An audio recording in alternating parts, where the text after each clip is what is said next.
Do you enjoy eating bananas?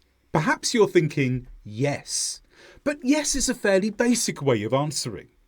Instead, you could add more meaning to your yes by saying this. Absolutely, they're my favourite fruit.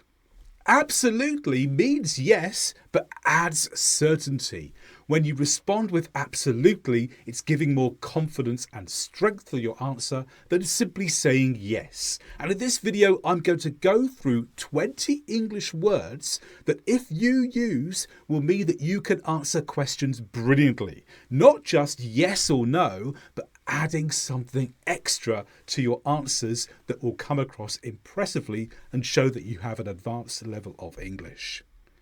These come from my free PDF, 100 English Conversation Rules Explained. You can download this from englishwithrupert.com. Now, do you enjoy watching Indian movies? Instead of just saying yes, you could add strength to your answer by saying totally. I never watch anything else. Totally gives the meaning of yes, but means yes in every way. It's a much stronger version of yes. What about in response to this statement? They should fix the roads. Look at the terrible hole in the roads. If your wheel goes over that, it's going to be a problem. Instead of just saying, yes, I agree, you could say, exactly. Why are they waiting? Exactly can be used to show agreement with a statement and also praise for an opinion expressed. So if you say exactly here, what you mean is this is a really good opinion and I totally agree with it. What about with this question? Can you help me with my bags? Don't just say yes. You could also say certainly. And this means yes, and also it's no trouble at all.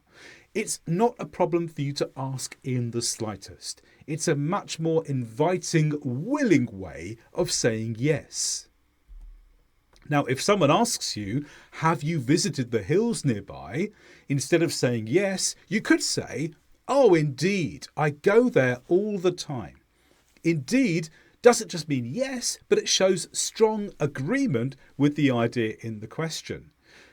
Indeed, I completely agree that this is a good thing to do and I do it all the time. How about with this statement? We'll have to study hard this year. And instead of just saying, yes, I agree, you could say definitely. Definitely is used when the statement is 100% correct. Or also, if you have an intention to act that can be fully trusted. So if someone says, are you going to study? And you answer definitely, then you mean yes, and you can trust that this will certainly happen, 100% certainty it will happen, definitely. Will you finish repairing this bicycle by tonight? If someone replies with hopefully, then it means the intention is there, but it's not guaranteed. So it's halfway between yes and no, because sometimes we can't simply answer yes or no. We need words that go in the middle. Like the next one. Will you go to university next year? The response could be maybe, and here it could eventually be yes or no. You're not giving an indication either way. The possibility remains, but equally it might not happen. And if you want to learn more about advanced English speaking and pronunciation, try my course that covers a range of English speaking skills. There's a link in the description below this video that you can click on to find out more and purchase the course. Now, possibly itself is a one-word answer that we could use to mean low confidence. Can you lift this heavy chair? Possibly. I feel strong, but I'm not sure because the chair looks really heavy. Possibly is more negative and a lower level of certainty. If you want to increase the certainty, say probably. If you're someone who likes going to the gym and you work really hard to stay fit and strong, you could answer probably, which is more likely to be yes. What about words that express feelings in response? I won the lottery last week. How are you going to reply to someone who says this? Maybe you'll say, Amazing. Amazing shows surprise and excitement in your answer. Or someone tells you, I saw a 3-year-old play piano. This is something extraordinary, so a different word could be appropriate in your response here. Incredible! This is something extraordinary that I didn't expect. How about if someone does something for you and you're really happy with it and you consider this to be very good news, such as, I'll be able to repair your coat by tomorrow, and you need this coat for something special tomorrow. You could reply by saying, great, thank you. And great simply means very good news, similar to good. So look at this cookery class. The chef is training the students and says, now mix the eggs with the flour. Then he sees someone doing it and says, good, you did that well. Now, good could mean two things here. It could either mean great with less enthusiasm, so being happy with the situation, or it could be to praise the person, meaning well done. And maybe this chef has been very successful and can say this, we've sold all of our fruit and vegetables. And the manager of the shop says, perfect. Now nothing will be wasted. Why would we use perfect as our answer? Well, perhaps to mean this, complete satisfaction with the situation.